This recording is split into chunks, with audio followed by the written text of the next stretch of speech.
નમસ્કાર, નવનિર્માણ ન્યૂઝમાં આપનું સ્વાગત છે।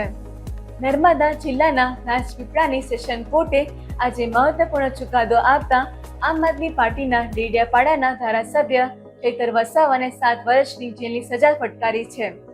વન વિભાગના કર્મચારીઓ પર હુમલો કરવા, હવામાં ફાયરિંગ કરવા અને સરકારી ફરજમાં રૂકાવટ લાવવાના ગંભીર કેસમાં કોર્ટે ચૈતર વસાવા સહિત કુલ 9 આરોપીઓને દોષિત જાહેર કર્યા છે। આ ચુકાદામાં ધારાસભ્ય ચૈતર વસાવાના પત્ની શકુંતલાબેન વસાવા પણ સામેલ છે, જેમને પણ કોર્ટે ગુનામાં સંડોવણી બદલ સજા સંભળાવી છે। રાજપીપળાના સેશન કોર્ટ દ્વારા આપવામાં આવેલ આ કડક આદેશને પગલે ગુજરાતના રાજકારણમાં ભારે ગરમાવો આવી ગયો છે અને આમ આદમી પાર્ટી માટે આ એક મોટો કાનૂની આંચકો માનવામાં આવી રહ્યો છે। આ સમગ્ર વિવાદ વર્ષ 2023ના અંત ભાગમાં સામે આવ્યો હતો, જ્યારે ડેડિયાપાડાના વિસ્તારમાં વન વિભાગની જમીન પર અતિક્રમણ અને ખેતી કરવાના મુદ્દે વનકર્મીઓ સાથે વિવાદ થયો હતો।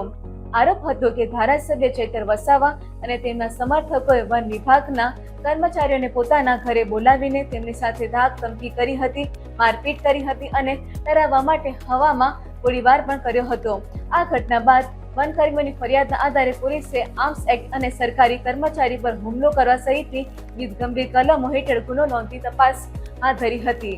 આ કેસમાં ચૈતર વસાવાએ લાંબો સમય ભૂગર્ભમાં રહ્યા બાદ આત્મસમર્પણ કરવું પડ્યું હતું અને તેને જેલવાસ પણ ભોગવવો પડ્યો હતો। અદાલતમાં ચાલેલી લાંબી કાનૂની પ્રક્રિયા અને બંને પક્ષોની દલીલો સાંભળ્યા બાદ ન્યાયાધીશે સરકારી પક્ષ દ્વારા રજૂ કરવામાં આવેલા પુરાવાઓ અને સાક્ષીઓના જુબાનીને ગ્રાહ્ય રાખી હતી। કોર્ટે અવલોકન કર્યું હતું કે લોકપ્રતિનિધિ હોવાના નાતે કાયદાનું પાલન કરવાની જવાબદારી વધી જાય છે, તેના બદલે સરકારી કર્મચારીઓ પર હુમલો કરવો એ ગંભીર બાબત છે। કોર્ટ તમામ 9 આરોપીઓને કડક સજા ફટકારીને સમાજમાં એક દાખલો બેસાડવાનો પ્રયાસ કર્યો છે।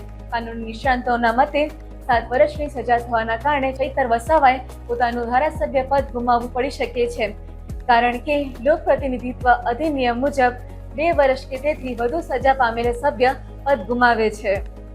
અત્યારે બસ આટલું જ। નવા સમાચાર સાથે ફરી મળીશું। વધુ સમાચાર જોવા માટે ચેનલને લાઈક કરો, શેર કરો, સબસ્ક્રાઇબ કરો। નમસ્કાર।